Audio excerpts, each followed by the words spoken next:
Students, our exam is over. So today we are going to study our exercise. We will continue 2.4 from question 5th. So we have that Shoaib mother present age is 6 times Shobu's age. शोभो की जो mother है उसकी as शोभो की present as से 6 years ज़्यादा है। मतलब शोभो की जो मदर है वो शोभो से 6 साल बड़ी है, मतलब 6 टाइम्स बड़ी है।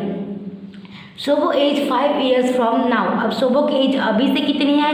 5 ईयर्स है। Will be 1/3 of this mother's present age. और वो क्या है? उसके मदर्स की जो प्रेजेंट एज है उसकी 3rd पार्ट है। What are their present ages? तो उसका प्रेजेंट एज जो है दोनों को क्या होगा? So see we have that let Shobho's age be x. हमने क्या किया? शोभो की एज क्या ले ली? एक्स ले ली। Now therefore his mother's age will be 6x years. तो उसे 6 टाइम्स ज़्यादा होगी उसकी मदर्स एज, तो उसकी मदर की एज क्या हो गई? 6x हो गई। Okay, now after 5 years Shobho's age. अब 5 साल बाद शोभोज की एज कितनी होगी? So that is Shobho's mother's present age upon 3। Shobho की जो मदर की एज है उसे हम लोग 3 से क्या कर देंगे?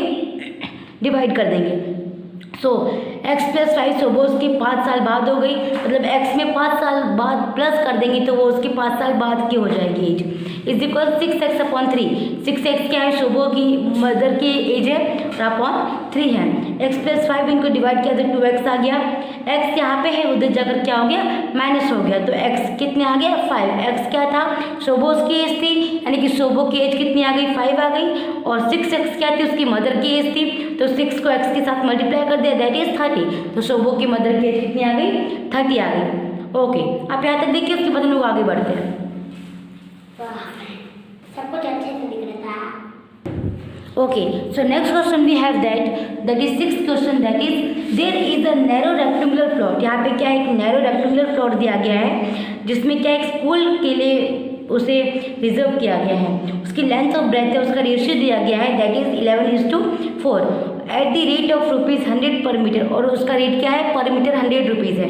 सो हमें क्या करना है? अगर उसकी जो कॉस्ट है विलेज पंचायत के अकॉर्डिंग वो कितनी है? 75,000 है। सो अब हमें आगे देखेंगे कि आगे क्वेश्चन में क्या दिया गया है। ओके, सो नेक्स्ट हमारे पास क्या है कि देखिए टू फेंस द फील्ड। अब उस पूरे फील्ड को फेंस करने के लिए जो हमारे पास डायमेंशंस है प्लॉट के, हमें वो निकालने हैं। So answer is that let the common ratio between the length and breadth of the rectangular plot be x. हमने दोनों का रेशियो कितना ले लिया? एक्स ले लिया। मीन्स कि हम उन दोनों को डिवाइड करेंगे तो हमारे पास वो रेशियो आ जाएगा जो हमें 11:4 दिया हुआ है।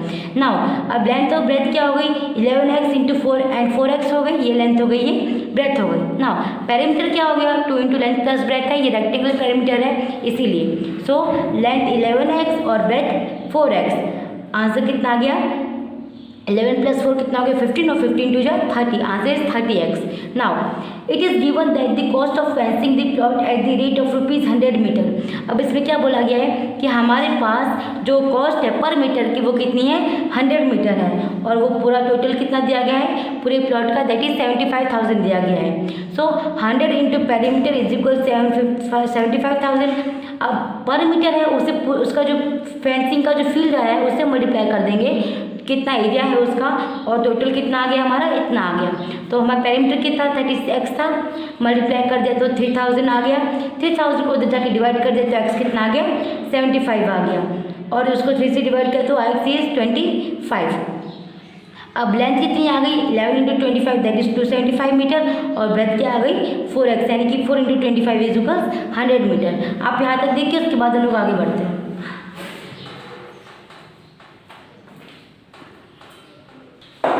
Okay, so next question we have that Hassan buys 2 kinds of cloth material। Hasan है, उसने 2 टाइप के मटेरियल खरीदे, एक शर्ट के लिए और दूसरा ट्राउज़र के लिए। तो शर्ट के लिए जो कॉस्ट है वो कितनी है? 50 रुपीज़ पर मीटर है। और ट्राउज़र के लिए हर 2 मीटर पर उसने कितना किया? 3 मीटर लिया। और उसके लिए क्या किया? उसने उसी मटेरियल को सेल कर दिया 12% और 10% प्रॉफिट पे। तब हमें ये देखना है कि दोनों की कॉस्ट है वो कितनी आ रही है। ओके, सो नाउ अब कॉस्ट के लिए हमें क्या करना है? His total sale is ₹36,660। उसकी टोटल कॉस्ट कितनी है? इतनी है सेल की। So how much material of trouser did he buy. तो उसने क्या किया है कि ट्राउज़र का जो मटेरियल है उसने कितना खरीदा? So now see 2x 2x हमने क्या किया, ट्राउज़र का ले लिया, ठीक है, और 3x क्या किया हमने, शर्ट का ले लिया। उसके बाद per metre selling price of trouser, trouser जो उसने मतलब सेल किया उस पर पर मीटर पे उसका कितना निकला, तो सी देखो 90 + 90 × 12/100। अब 90 क्या है यहाँ पे, उसकी कॉस्ट है इंटू 12, क्योंकि 12% दिया गया अपॉन 100। प्रॉफिट निकालने के लिए हमें क्या करना होता है कि price into % upon total percentage हो गया, तो उसका रुपीज़ कितना आया 100.80। वैसे ही हमने क्या किया, per metre selling price of trouser, अब ट्राउज़र के लिए उसने कितना लिया था, पर मीटर 50 था, तो 50 प्लस उसका परसेंटेज निकालो तो 50 × 10/100, 10% है तो परसेंटेज टोटल कितने में से निकालते हैं, 100 में से निकालते हैं। इसी तरीके से ना देखिए, अब जैसे कि यहाँ पे ये वाला सॉल्व करके बता रही हूँ, यहाँ पे 50 क्या है, प्राइस है, इंटू 10 क्या है, परसेंटेज है, अपॉन 100, परसेंटेज में से 100 में से निकलता है, इसलिए हमने 10/100 किया, और इंटू 50 क्या होगा, पर मीटर का जो ट्राउज़र का रुपीज़ है उसका हो गया। Now given that total amount of selling is equal, अब हमें दिया हुआ है कि टोटल अमाउंट कितनी आई सेलिंग के बाद, तो वो आई 366.60 इतनी आई। अब हमें क्या करना है, इन दोनों को प्लस कर देना है, तो प्लस क्या, तो देखिए 100.80 ये इसका आ गया एंड इंटू 2x, क्यों, क्योंकि वो उसी का सेलिंग प्राइस है, प्लस 55 ये आ गया, और 3x क्योंकि 3 मीटर हमने इसका लिया है, टोटल अमाउंट दी गई इसलिए हमने टोटल कर दिया।